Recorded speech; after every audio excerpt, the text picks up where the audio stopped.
and it looked like a former Nike employee is spilling the beans about Nike and his Caitlin Clark situation. Now, something we have not talked about in a while is Caitlin Clark and the Nike situation. Now, we know Caitlin Clark got some shoes that is set to be released tomorrow. That is a PE Kobe Bryant shoe, bruh. Yes, Caitlin Clark got her own signature PEs with Kobe Bryant and Nike. Now, one thing about it is there's another shoe that is set to be released in October as well. Now, this is crazy because this former Nike employee is speaking out against the Caitlin Clark situation 24 hours before a shoe is supposed to come out.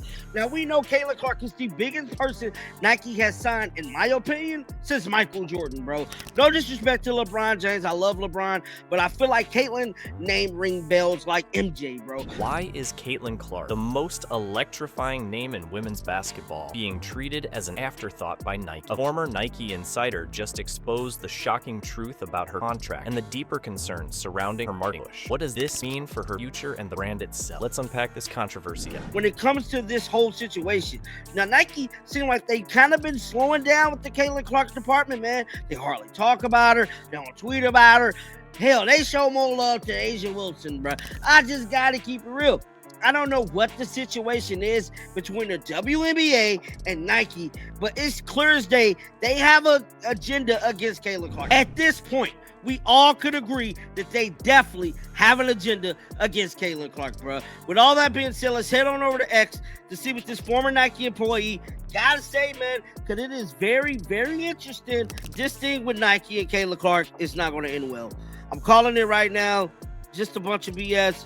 So this guy named here is Jordan Rogers, a former 15-year Nike marketing employee who worked in the Nike women division, chimed in on the Nike Caitlin Clark relationship. Before we move on, I'd like to ask you a small favor. If you appreciate this content, please take a second to like this video and subscribe to the channel. Over 98% of you watch the videos without subscribing. It costs you nothing, but it makes a huge difference to us. So did you click the subscribe button? Great, thanks so much. Now back to the video. Caitlin Clark's rise has been nothing short of spectacular. Just last season, she put up performances that left fans speechless. Triple doubles, logo threes, and a sense of confidence on the court that feels unstoppable. She's being compared to Michael Jordan for a reason. Her gameplay doesn't just win games, it transforms them into must-see events. But unlike Jordan, who was immediately embraced by Nike as face of their brand, Clark's treatment seems to suggest they don't know what to do with her level of stardom. A former Nike employee has openly criticized this hesitancy, calling out the brand for failing to maximize her potential. Clark has already proven she's much more than a flash in the pan. Her performances during the NCAA tournament practically carried ESPN's ratings, driving a massive 300% increase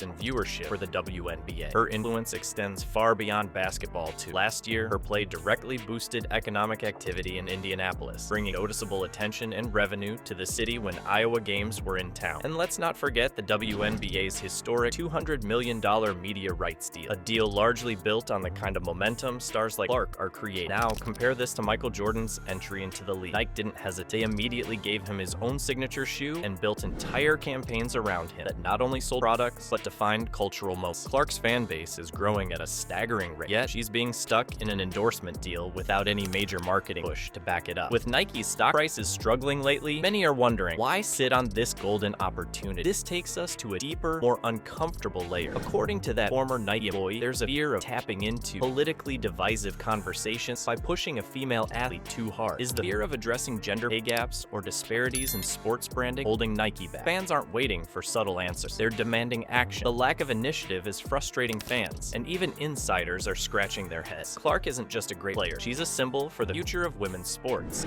We need to talk about Caitlin Clark. Let's you and me talk about Caitlin Clark, since you refuse to talk about Caitlin Clark. And I care deeply about you. I spent over a decade in your marketing organization. I spent several years trying to get into your organization, and it's been 3 years since I left your company. I'm just here as a friend. I care about you.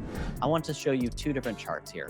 One, your stock price since 2021. It is down nearly 60%.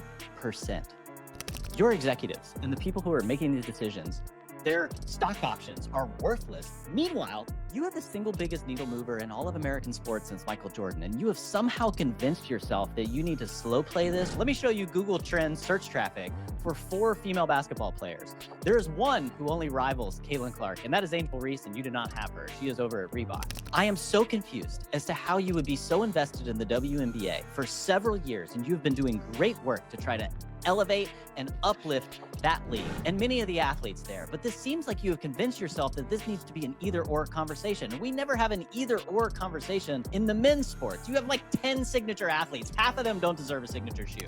And we figure out a way to market them.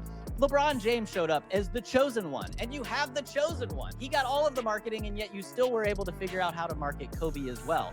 I realize tomorrow we are going to get a Kobe Protro, apparently. I haven't heard much about it. It's going to be $190. Very few people will be able to get it, and that will be about a year after you have signed her and after she won Rookie of the Year. This is so confusing to me.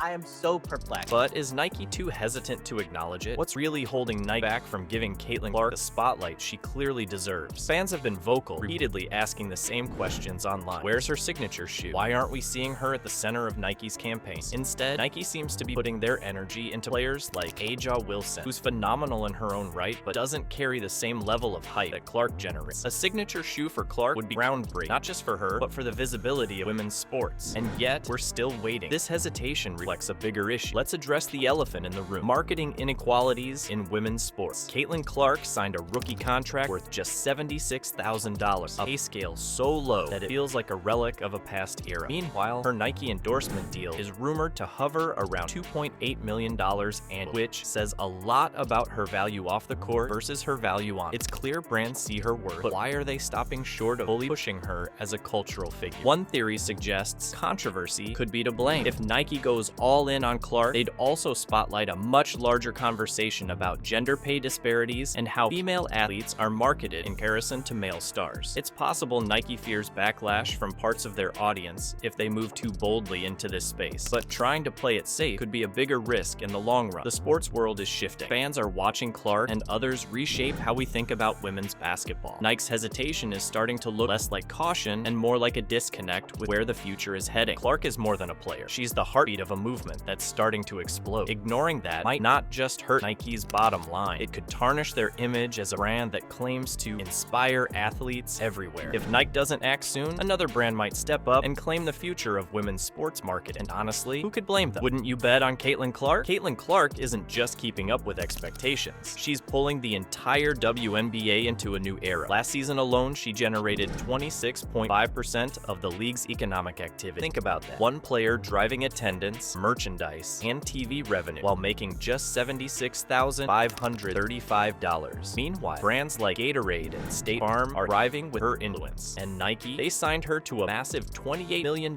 deal, but have yet to fully back her. Question is, how much longer can they sit on this? The sports world is changing fast. So will Nike lead the charge or let someone else cash in?